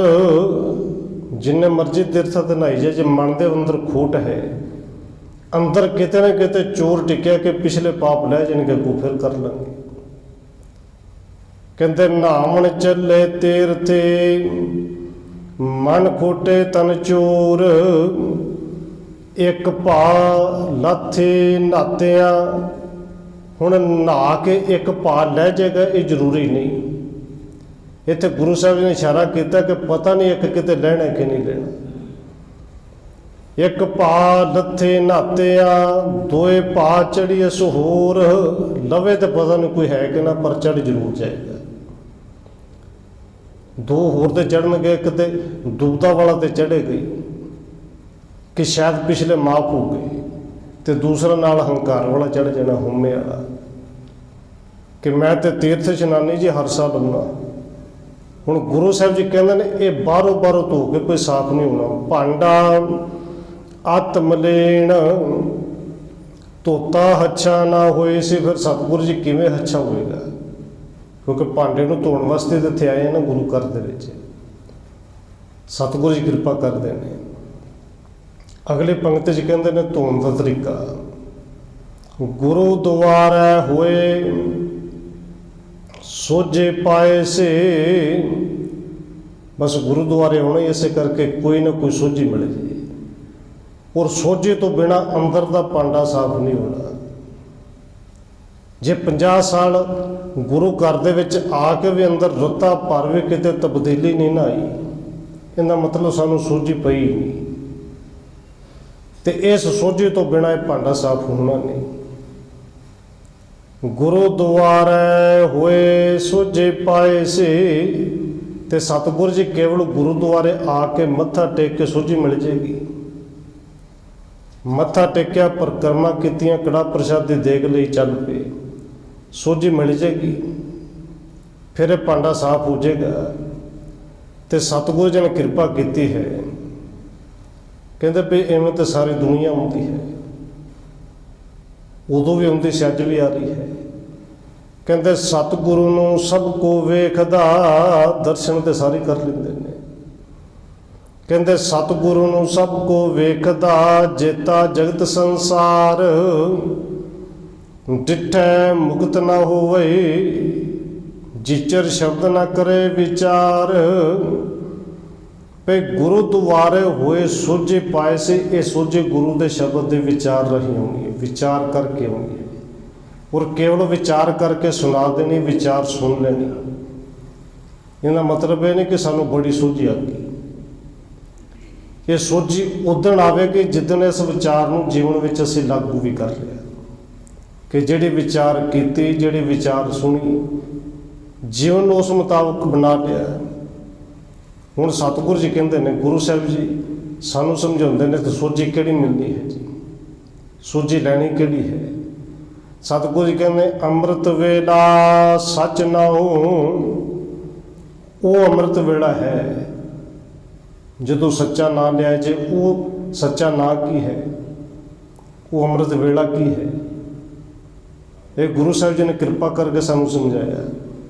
ਕਹਿੰਦੇ ਅੰਮ੍ਰਿਤ ਵੇਲਾ ਸੱਚ ਨਾਉ, ਵਡਿਆਈ ਵਿਚਾਰ ਵਡਿਆਈ, ਉਸ ਵੱਡੇ ਦੇ ਵਡਿਆਈ ਦੇ ਵਿਚਾਰ ਕਰਨੀ ਹੀ ਅੰਮ੍ਰਿਤ ਵੇਲਾ ਹੈ। ਔਰ ਇਸ ਵਿਚਾਰ ਦੇ ਨਾਲ ਹੀ ਗੁਰੂ ਦੁਆਰੇ ਹੋਏ ਸੋਝੇ ਪਾਏ ਸੀ, ਅੰਦਰ ਦੀ ਸੋਝੀ ਮਿਲਣੀ ਤਾਂ ਹੈ। ਗੁਰੂ ਸਾਹਿਬ ਜੀ ਫਿਰ ਸਮਝਾਉਂਦੇ ਨੇ, ਕਿਉਂਕਿ ਰਹਾਉ ਦੀ ਪੰਕਤੀ ਤੋਂ ਬਿਨਾਂ ਪਾਵਨ ਸ਼ਬਦ ਹੈ, ਇੱਕੋ ਹੀ ਪਤਾ ਹੈ। ਔਰ ਪੰਕਤੀ ਤੋਂ ਬਾਅਦ ਪੰਕਤੀ ਬਿਲਕੁਲ ਨਾਲ ਉਸੇ ਤਰ੍ਹਾਂ ਜੁੜਦੀ ਜਾ ਰਹੀ ਹੈ। ਗੁਰੂ ਦੁਆਰੇ ਹੋਏ ਸੋਝੇ ਪਾਏ ਸੇ, ਏਤ ਦੁਆਰੇ ਧੋਏ ਹੱਛਾ ਹੋਏ ਸੀ। ਬਸ ਇਸ ਭਾਂਡੇ ਨੂੰ ਵੀ ਇਸ ਦੁਆਰ ਤੇ ਆ ਕੇ, ਗੁਰੂ ਦੁਆਰੇ ਆ ਕੇ ਧੋਤਾ ਜਾਏ ਤਾਂ ਹੀ ਹੱਛਾ ਹੋਏਗਾ। ਤੇ ਫਿਰ ਜੇ ਉਹਨੂੰ ਭਾ ਜਾਵੇ, ਅਸਲ ਵਿੱਚ ਹੱਛਾ ਉਹ ਹੈ। ਇਹ ਗੱਲ ਬਿਲਕੁਲ ਪੱਕੀ। ਗੁਰੂ ਸਾਹਿਬ ਜੀ ਕਹਿੰਦੇ ਧੋਤਾ ਇੱਥੇ ਜਾਣਾ, ਸਾਫ਼ ਇੱਥੇ ਹੋਣਾ ਹੈ। ਇਤ ਦੁਆਰੇ ਧੋਏ ਹੱਛਾ ਹੋਏ ਸੀ। ਫਿਰ ਸਤਿਗੁਰੂ ਜੀ ਕਿਰਪਾ ਕਰੋ, ਇਹ ਸਮਝਾਓ ਕਿ ਇਹ ਭਾਂਡਾ ਹੱਛਾ ਹੋ ਗਿਆ ਕਿ ਨਹੀਂ। ਕਿਉਂਕਿ ਸਾਨੂੰ ਤਾਂ 70 ਸਾਲ ਵੀ ਹੋ ਗਏ ਨਾ ਗੁਰੂ ਘਰ ਹੁੰਦਿਆਂ, 40 ਸਾਲ ਹੋ ਗਏ, 50 ਸਾਲ ਹੋ ਗਏ, 20 ਸਾਲ ਹੋ ਗਏ।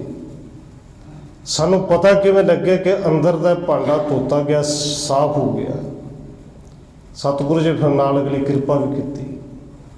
ਕਹਿੰਦੇ ਮੈਲੇ ਹੱਛੇ ਕਾ ਵਿਚਾਰ, ਆਪ ਵਰਤਾਏ ਸੀ। ਇਹ ਮੈਲੇ ਤੇ ਹੱਛੇ ਦੀ ਸਮਝ ਵੀ ਉਹਨੇ ਆਪ ਹੀ ਦੇਣੀ ਹੈ। ਹੁਣ ਮੈਲਾ ਕੀ ਤੇ ਹੱਛਾ ਕੀ, ਜਿਹੜੇ ਮਾੜੇ ਗੁਣ ਨੇ, ਅਵਗੁਣ ਨੇ, ਜਿਹੜੇ ਕਾਮ ਕ੍ਰੋਧ ਲੋਭ ਮੋਹ ਹੰਕਾਰ ਵਰਗੇ ਨੇ, ਉਹ ਮਲੀਨਤਾ ਹੈ। ਜਿੱਥੇ ਸੱਚ ਹੈ, ਜਿੱਥੇ ਨਿਰਭਉਤਾ ਹੈ, ਜਿੱਥੇ ਨਿਰਵੈਰਤਾ ਹੈ, ਉਹ ਹੱਛਾ ਹੈ। ਇਹ ਵਿਚਾਰ ਵੀ ਕਹਿੰਦੇ ਨੇ ਆਪ ਵਰਤਾਏ ਸੀ। ਆਪ ਗੁਰੂ ਕਿਰਪਾ ਕਰੇ ਤੇ ਸਮਝ ਦੇਗਾ। ਮਤ ਕੋ ਜਾਣੈ ਜਾਏ ਅੱਗੇ ਪਾਏ ਸੀ। ਹੁਣ ਜਿਹੜੇ ਵੀਰ ਭੈਣ ਪਾਠ ਕਰਦੇ ਨੇ, ਇਹ ਜ਼ਰੂਰ ਇੱਥੇ ਵਿਚਾਰ ਕਰਨ, ਥੋੜ੍ਹਾ ਜਿਹਾ ਵਿਸ਼ਰਾਮ ਦਾ। ਆਮ ਤੌਰ 'ਤੇ ਜਦੋਂ ਹੁਕਮਨਾਮਾ ਲਿਆ ਜਾਂਦਾ, ਬਹੁਤ ਸਾਰੇ ਗ੍ਰੰਥੀ ਸਿੰਘ ਵੀ ਇੱਥੇ ਵਿਸ਼ਰਾਮ, ਸ਼ਾਇਦ ਉਹਨਾਂ ਨੂੰ ਕਦੇ ਵਿਚਾਰ ਕੀਤੀ ਨਹੀਂ। ਖੈਰ ਸਤਿਗੁਰੂ ਜੀ ਕਿਰਪਾ ਕਰਨ, ਉਹ ਆਮ ਤੌਰ 'ਤੇ ਵਿਸ਼ਰਾਮ ਲਾਇਆ ਜਾਂਦਾ, ਮਤ ਕੋ ਜਾਣੇ ਜਾਏ। ਨਹੀਂ ਪਏ ਇੱਥੇ ਵਿਸ਼ਰਾਮ ਨਹੀਂ। ਔਰ ਸ਼ਬਦ ਦੇ ਅਰਥ ਬਿਲਕੁਲ ਸੌਖੇ ਨੇ, ਜੇ ਥੋੜ੍ਹੀ ਜਿਹੀ ਵਿਚਾਰ ਕਰ ਲਈ, ਧਿਆਨ ਦੇਈਏ। ਮਤ ਕੋ ਜਾਣੇ, ਇੱਥੇ ਵਿਸ਼ਰਾਮ ਹੈ। ਮਤ ਕੋ ਜਾਣੇ, ਮਤਾ ਕੋਈ ਇਹ ਨਾ ਸਮਝ ਲਵੇ ਜਾਏ ਅੱਗੇ ਪਾਏ ਸੀ ਕਿ ਜਿਹੜੇ ਕਰਮ ਕੀਤੇ ਨੇ ਉਹ ਅੱਗੇ ਜਾ ਕੇ ਕਿਤੇ ਫਲ ਮਿਲਦਾ ਹੈ। ਹੁਣ ਅਰਥ ਸਪਸ਼ਟ ਹੋ ਗਏ ਜੀ। ਅਰਥ ਸਮਝ ਆ ਜਾਣ ਤੇ ਵਿਸ਼ਰਾਮ ਬਿਲਕੁਲ ਆਪਣੇ ਆਪ ਲੱਗਦਾ ਹੈ। ਮਤ ਕੋ ਜਾਣੈ ਜਾਏ ਅੱਗੇ ਪਾਏ ਸੀ। ਫਿਰ ਸਤਿਗੁਰੂ ਜੀ ਕਿੱਥੇ ਪਾਏ ਸੀ, ਕਿੱਥੇ ਮਿਲੇਗਾ? ਕਹਿੰਦੇ ਜੇ ਕਰਮ ਕਮਾਏ ਤਿਹਾ ਹੋਏ ਸੀ। ਇਸੇ ਜੀਵਨ ਵਿੱਚ ਜਿਵੇਂ ਦੇ ਕਰਮ ਕੀਤੇ ਨੇ ਉਵੇਂ ਦਾ ਜੀਵਨ ਬਣ ਜਾਣਾ ਹੈ। ਜੇ ਕਰਮ ਕਮਾਏ ਤਿਹਾ ਹੋਏ ਸੀ, ਜਾਂ ਇਹ ਕਿਹਾ ਜਾਂਦਾ ਕਿ ਜਿਵੇਂ ਦੇ ਕਰਮ ਕੀਤੇ ਉਵੇਂ ਦਾ ਫਲ ਮਿਲ ਗਿਆ। ਅੰਮ੍ਰਿਤ ਹਰਿ ਕਾ ਨਾਉ ਆਪ ਵਰਤਾਏ ਸੀ। ਧੰਨ ਗੁਰੂ ਨਾਨਕ ਦੇਵ ਸੱਚੇ ਪਾਤਸ਼ਾਹ ਜੀ ਅਖੀਰਲੇ ਪੰਕਤੀ 'ਚ ਬਖਸ਼ਿਸ਼ ਕਰਦੇ ਨੇ। ਉਸ ਪਰਿਪੂਰਨ ਪਰਮਾਤਮਾ ਦਾ ਨਾਮ ਅੰਮ੍ਰਿਤ ਭਾਵ ਕਿ ਆਤਮਿਕ ਜੀਵਨ ਦੇਣ ਵਾਲਾ ਹੈ। ਚੱਲਿਆ ਪਥ ਸਿਉ ਜਨਮ ਸਵਾਰ ਵਾਜਾ ਵਾਏ ਸੇ। ਤੇ ਜਿਨ੍ਹਾਂ ਇਹ ਨਾਮ ਅੰਮ੍ਰਿਤ ਜਿਨ੍ਹਾਂ ਨੇ ਛਕ ਲਿਆ, ਇਸ ਸੰਸਾਰ ਤੋਂ ਜਾਣ ਲੱਗਿਆ ਫਿਰ ਚੋਰੀ ਛਪੀ ਨਹੀਂ। ਚੱਲਿਆ ਪਥ ਸਿਉ ਜਨਮ ਸਵਾਰ, ਆਪਣੇ ਜਨਮ ਨੂੰ ਸਵਾਰ ਕੇ ਜਨਮ ਦੇ ਬਾਜੀ ਨੂੰ ਜਿੱਤ ਕੇ ਵਾਜਾ ਵਾਏ ਸੀ। ਤੇ ਵਾਜੇ ਤੂਤੀਆਂ ਵਜਾਉਂਦਾ ਹੋਇਆ ਜਾਂਦਾ, ਕਿਉਂਕਿ ਚੁੱਪ ਚਪੀਤਾ ਲੁੱਕ ਕੇ ਉਹ ਲੰਘਦਾ ਜਿਹਦੇ ਅੰਦਰ ਚੋਰ ਹੋਵੇ, ਜਿਹਦੇ ਅੰਦਰ ਕੋਈ ਕਾਰਨ ਹੋਵੇ। ਔਰ ਸਤਿਗੁਰੂ ਜੀ ਕਹਿੰਦੇ ਨੇ ਜਿਹਨੇ ਜਨਮ ਦੇ ਜੀਵਨ ਦੀ ਬਾਜੀ ਜਿੱਤ ਲਈ, ਉਹ ਵਾਜਾ ਵਜਾਉਂਦਾ ਹੋਇਆ ਜਾਂਦਾ, ਉਹਨੂੰ ਦੱਸਣ ਦੀ ਲੋੜ ਨਹੀਂ ਪੈਂਦੀ। ਇੱਕ ਦੋ ਬੰਦਿਆਂ ਦੀ ਗੱਲ ਤੇ ਕੀ ਕਿ ਮੈਂ ਫਲਾਣੇ ਨੂੰ ਦੱਸ ਦੇ ਮੈਂ ਬਾਜੀ ਜਿੱਤ ਗਿਆ। ਸਤਿਗੁਰੂ ਕਹਿੰਦੇ ਨੇ ਮਾਨਸ ਕਿਆ ਵਿਚਾਰਾ, ਵਿਚਾਰੇ ਇੱਕ ਦੋ ਬੰਦਿਆਂ ਦੀ ਗੱਲ ਕੀ ਤੇ ਇਹ ਲੋਕ ਸੁਣਾਏ ਸੀ। ਉਹਦੇ ਜਿੱਤ ਦੇ ਵਾਜੇ ਤਿੰਨਾਂ ਲੋਕਾਂ ਦੇ ਵਿੱਚ ਸੁਣਾਈ ਦਿੰਦੇ ਨੇ। ਚੱਲਿਆ ਪਥ ਸਿਉ ਜਨਮ ਸਵਾਰ ਵਾਜਾ ਵਾਏ ਸੇ। ਮਾਨਸ ਕਿਆ ਵਿਚਾਰਾ ਤੇ ਲੋਕ ਸੁਣਾਏ ਸੇ। ਨਾਨਕ ਆਪ ਨਿਹਾਲ ਸਭ ਕੁਲ ਤਾਰ ਸੇ। ਧੰਨ ਗੁਰੂ ਨਾਨਕ ਦੇਵ ਸੱਚੇ ਪਾਤਸ਼ਾਹ ਕਹਿੰਦੇ ਨੇ ਜਿਨ੍ਹਾਂ ਨੇ ਜਨਮ ਨੂੰ ਸਵਾਰਿਆ, ਜਿਨ੍ਹਾਂ ਨੇ ਜਪਿਆ, ਉਹ ਆਪ ਤੇ ਨਿਹਾਲ ਹੋਏ, ਸਭ ਕੁਲ ਤਾਰ ਸੀ। ਆਪਣੇ ਕੁਲਾਂ ਵੀ ਤਾਰ ਦੀਆਂ। ਜਿੰਨੇ ਨਾਮ ਤੇ ਆਇਆ ਗਏ ਮਸ਼ੱਕਤ ਘਾਲ, ਨਾਨਕ ਤੇ ਮੁਖ ਉਜਲੇ ਕੀਤੀ ਛੁੱਟੀ ਨਾਲ। ਹੋਰ ਕਈਆਂ ਦਾ ਪਾਰ ਉਤਾਰਾ ਕਰ ਦਿੱਤਾ ਹੋਈਆਂ ਭੁੱਲਾਂ ਦੀ ਕੀਮਾ। ਆਓ 1-2 ਮਿੰਟ ਹੋਰ ਰਸਨਾ ਦੇ ਨਾਲ ਹਾਜ਼ਰੀ ਲਵਾਈਏ, ਫਿਰ ਸਮਾਪਤੀ ਹੈ ਜੀ। ਵਾਹਿਗੁਰੂ ਵਾਹਿਗੁਰੂ ਵਾਹਿਗੁਰੂ ਵਾਹਿਗੁਰੂ।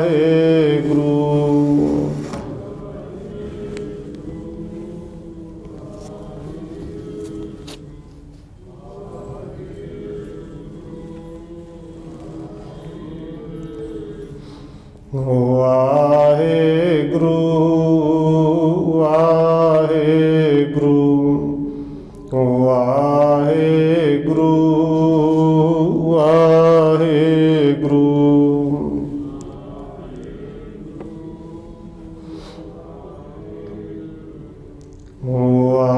ਵਾਹਿਗੁਰੂ ਵਾਹਿਗੁਰੂ। ਵਾਹਿਗੁਰੂ ਜੀ ਕਾ ਖਾਲਸਾ, ਵਾਹਿਗੁਰੂ ਜੀ ਕੀ ਫਤਿਹ। ਰਾਮਕਲੀ ਮਹਲਾ ਤੀਜਾ। ਆਨੰਦ ਇੱਕ ਓੰਕਾਰ ਸਤਿਗੁਰ ਪ੍ਰਸਾਦ। ਆਨੰਦ ਪਿਆ ਮੇਰੀ ਮਾਏ ਸਤਿਗੁਰੂ ਮੈਂ। ਸਤਿਗੁਰਤਾ ਪਾਇਆ ਸਹਿਜ ਸੇਤੀ ਮਨ ਵਜੀਆਂ। ਰਾਗ ਰਤਨ ਪਰਵਾਰ ਪਰੀਆਂ ਸ਼ਬਦ ਗਾਵਣ। ਸ਼ਬਦੋ ਤਗਾਉ ਹਰਿ ਕੇਰਾ ਮਨ ਜਿਨੀ। ਕਹਿ ਨਾਨਕ ਆਨੰਦ ਹੋਆ ਸਤਿਗੁਰੂ ਮੈਂ। ਏ ਮਨ ਮੇਰਿਆ ਤੂੰ ਸਦਾ ਰਹੋ। ਹਰ ਨਾਲ ਰਹੋ ਤੂੰ ਮਨ ਮੇਰੇ। ਦੁਖ ਸਭ ਅੰਗੀਕਾਰੋ ਕਰ ਤੇਰਾ ਕਾਰਜ। ਸਭਨਾ ਗਲਾ ਸਮਰੱਥ ਸੁਆਮੀ ਸੋ ਕਿਉ। ਕਹਿ ਨਾਨਕ ਮਨ ਮੇਰੇ ਸਦਾ ਰਹੋ। ਸਾਚੇ ਸਾਹਿਬਾ ਕਿਆ ਨਹੀਂ। ਕਰਤਾ ਤੇਰਾ ਸਭ ਕਿਛ ਹੈ ਜਿਸ ਦੇ ਸੋ। ਸਦਾ ਸਿਫਤ ਸਲਾਹਾ ਤੇਰੇ ਨਾਮ ਮਨ। ਨਾਮ ਜਿਨ ਕਾ ਮਨ ਵਸਿਆ ਵਾਜੇ। ਕਹਿ ਨਾਨਕ ਸੱਚੇ ਸਾਹਿਬ ਕਿਆ ਨਹੀਂ। ਕਰ ਤੇਰਾ ਸਾਚਾ ਨਾਮ ਮੇਰਾ। ਸਾਚ ਨਾਮ ਆਧਾਰ ਮੇਰਾ ਜਨ ਭੁੱਖਾ ਸਭ ਕਰ ਸ਼ਾਂਤ ਸੁਖ ਮਨ ਆਏ ਵਸਿਆ ਜਿਨ ਇੱਛਾ ਸਭ ਸਦਾ ਕੁਰਬਾਨ ਕੀਤਾ ਗੁਰੂ ਵਿਟੋਂ ਜਿਹਦੀਆਂ ਕਹਿ ਨਾਨਕ ਸੁਣੋ ਸੰਤੋ ਸ਼ਬਦ ਧਰੋ ਪਿਆਰੋ ਸਾਚਾ ਨਾਮ ਮੇਰਾ ਵਾਜੇ ਪੰਜ ਸ਼ਬਦ ਤਿਤ ਘਰ ਸੁਭਾਗੈ ਘਰ ਸੁਭਾਗੈ ਸ਼ਬਦ ਵਾਜੇ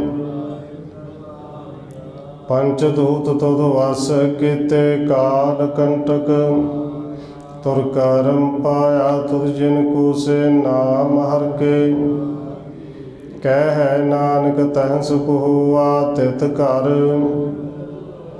ਆਨੰਦ ਸੁਣੋ ਵਡ ਭਾਗਿਓ ਸਗਲ ਮਨੋਰਥ ਪਾਰ ਬ੍ਰਹਮ ਪ੍ਰਭ ਪਾਇਆ ਉਤਰੇ ਸਗਲ ਦੁਖ ਰੋਗ ਸੰਤਾਪ ਉਤਰੇ ਸੁਣੇ ਸੱਚੇ ਸੰਤ ਸਾਜਣ ਭਏ ਸਦ ਸੇ ਪੂਰੇ ਗੁਰ ਤੇ ਸੁਣਤੇ ਪੁਨੀਤ ਕਹਤੇ ਪੁਰਤ ਸਤਿਗੁਰ ਰਹਾ ਬਿਨਵੰਤ ਨਾਨਕ ਗੁਰ ਚਰਨ ਲਾਗੇ ਵਾਜੇ ਅਨਾਦ ਸੁਣਤੇ ਪੁਨੀਤ ਕਹਤੇ ਪਵਿੱਤ ਸਤਿਗੁਰ ਰਹਾ ਬਿਨਵੰਤ ਨਾਨਕ ਗੁਰ ਚਰਨ ਲਾਗੇ ਵਾਜੇ ਅਨਾਦ। ਵਾਹਿਗੁਰੂ ਜੀ ਕਾ ਖਾਲਸਾ ਵਾਹਿਗੁਰੂ ਜੀ ਕੀ ਫਤਿਹ। ਟੂਟਾ ਕਰ ਤੁਮ ਪੈਰ